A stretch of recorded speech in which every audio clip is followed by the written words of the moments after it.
السلام علیکم، میرا نام ہے نویز شیخ اور آپ دیکھ رہے ہیں سپر ٹیم یوٹیوب چینل۔ دنیا میں طاقت کا توازن مستقل طور پر تبدیل ہو رہا ہے۔ چین جلد ہی ایسا ملک بننے جا رہا ہے جو امریکہ کے برابر کی طاقت ہوگا۔ یہ بات امریکہ کو ہضم نہیں ہو رہی۔ امریکہ دنیا پر اپنی چودراہٹ بچانے کی خاطر چین سے محاذ آرائی کا راستہ اختیار کرتا جا رہا ہے۔ آثار یہ ہیں کہ دونوں ملکوں کے درمیان باقاعدہ ایک سرد جنگ کا آغاز ہو چکا ہے۔ ایسے شواہد موجود ہیں کہ امریکہ اور چین کے درمیان بڑھتے ہوئے تناؤ کا تعلق صرف ٹرمپ کی سیاست یا صرف آنے والے امریکی الیکشنوں سے نہیں، بلکہ امریکہ کے طویل مدتی مفادات سے بھی ہے۔ اس وقت چین اور امریکہ کے تعلقات میں جو بھی تناؤ ہے، اس کا آغاز امریکہ کی جانب سے ہو رہا ہے، جبکہ چین کا رویہ مفاہمانہ اور لچک پر مبنی ہے۔ امریکہ چین کی معاشی، عسکری، ٹیکنالوجی کے شعبوں میں تیز رفتار پیش قدمی، ترقی سے گھبراہٹ اور شدید تشویش کا شکار ہے۔ گزشتہ 40 برسوں میں چین نے جو تیز رفتار معاشی ترقی کی ہے، اس کے باعث اس کی جی ڈی پی کا حجم قوت خرید کے اعتبار سے امریکہ سے بھی زیادہ ہو گیا ہے، جبکہ ماہرین کا خیال ہے کہ اس کی جی ڈی پی اگلے 10 برسوں میں امریکہ سے زیادہ ہو جائے گی، جبکہ چین کی عسکری قوت امریکہ کے برابر ہو جائے گی۔ اگر ہم تھوڑا پیچھے جائیں تو امریکی صدر باراک اوباما کے دور حکومت میں امریکی خارجہ پالیسی کی سمت بدل کر اس کا محور ایشیا کو کیا گیا تو اسی دن امریکہ اور چین کے درمیان ایک نئی سرد جنگ کا بیج بو دیا گیا تھا۔ صدر اوباما نے اس فیصلے پر پیش رفت کے لیے کئی اقدامات اٹھائے۔ سب سے پہلے تو انہوں نے ایران کے ساتھ اپنے تعلقات ٹھیک کرنے کے لیے یورپ اور دوسرے ملکوں کے ساتھ مل کر ایٹمی ہتھیاروں کی روک تھام کا معاہدہ کیا، لیکن یہ عمل سعودی عرب اور دوسرے روایتی حلیفوں کو پسند نہ آیا۔ اس کے علاوہ انہوں نے بھارت، جاپان، آسٹریلیا اور جنوبی کوریا کے ساتھ تجارتی اور فوجی معاملات پر اتحاد بنانے کے عمل کو تیز کیا۔ صدر ٹرمپ کے انتخابات جیتنے کے بعد اس نئی سرد جنگ میں مزید شدت آئی، لیکن ان کا لاہ عمل پچھلے صدر سے مختلف رہا۔ ٹرمپ نے اب تک امریکہ کے تمام اتحادیوں کو نہ صرف ناراض کیا بلکہ جو معاہدے ہو چکے تھے انہیں بھی توڑ دیا۔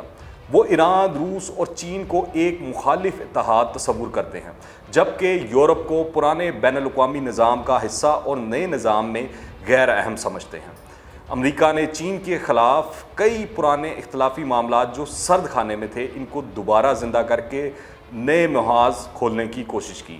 تائیوان، جسے چین اپنا بچھڑا ہوا بھائی قرار دیتا ہے، انہیں ایک دفعہ پھر جدید اسلحہ فراہم کیا تاکہ وہ چین کے خلاف جنگ میں اسے استعمال کر سکیں۔ ہانگ کانگ میں ہونے والے عوامی احتجاج کی نہ صرف حوصلہ افزائی کی بلکہ چینی میڈیا کے مطابق انہیں وسائل بھی فراہم کیے۔ چین نے اس معاملے میں جن نئے قوانین کا اعلان کیا، اسے بھی امریکہ اور یورپ نے ماننے سے انکار کر دیا۔ شنجیانگ کے مسلمانوں کو بھی امریکہ نے مظلوم طبقہ قرار دیا اور ان کی حمایت کا اعلان کیا، جس کا واضح مقصد یہ نظر آتا ہے کہ چین کے خلاف مسلمانوں کو اپنا اتحادی بنایا جائے۔ ایک طرح سے یہ وہی حکمت عملی ہے جو وہ ماضی میں سوویت یونین کے خلاف استعمال کر چکے ہیں۔ اس کے علاوہ تجارتی ٹیکس اور پابندیاں بھی لگائی گئی ہیں، جس کا مقصد چین کو معاشی اور اقتصادی نقصان پہنچانا ہے۔ جنوبی چین کے سمندر میں دونوں ملکوں کی بحری افواج کے درمیان کئی دفعہ تناؤ کی صورتحال بھی پیدا ہو چکی ہے، جو کسی غلطی کی بنا پر جنگ میں بھی بدل سکتی ہے۔ امریکہ کے عالمی طاقت ہونے کا ایک راز یہ تھا کہ وہ دنیا کے تجارتی راستوں کا تھانے دار ہے۔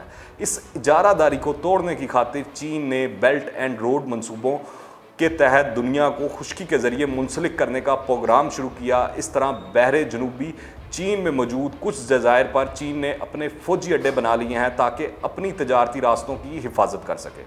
سب سے اہم، اعلیٰ ٹیکنالوجی میں امریکہ کا قائدانہ کردار ختم ہو رہا ہے۔ کچھ عرصے سے چین اعلیٰ سطح کی ٹیکنالوجی میں امریکہ کے مقابل آ گیا ہے، بلکہ کچھ سیکٹرز میں تو چین امریکہ سے آگے نکل چکا ہے، جیسے ٹیلی کام شعبے میں 5G ٹیکنالوجی۔ اس ٹیکنالوجی کے آنے سے دنیا کا نقشہ ہی بدل جائے گا۔ اسی طرح اس نے چینی کمپنی ہواوے پر پابندیاں عائد کی جو 5G ٹیکنالوجی میں بہت پیش رفت کر چکی ہے۔ ایک اہم معاملہ امریکی ڈالر کی عالمی کرنسی کی حیثیت کا ہے، جو اب خطرے میں ہے۔ امریکہ کا سپر پاور کے طور پر رتبہ قائم رکھنے میں ڈالر کا اہم کردار ہے۔ چین نے امریکہ کے ٹریجری بل یعنی ڈالر خریدے ہوئے ہیں، جس وجہ سے ڈالر کی قیمت مستحکم ہے۔ گزشتہ سال کے اختتام پر چین کے پاس امریکہ کے 1000 ارب ڈالر سے زیادہ مالیت کے ٹریجری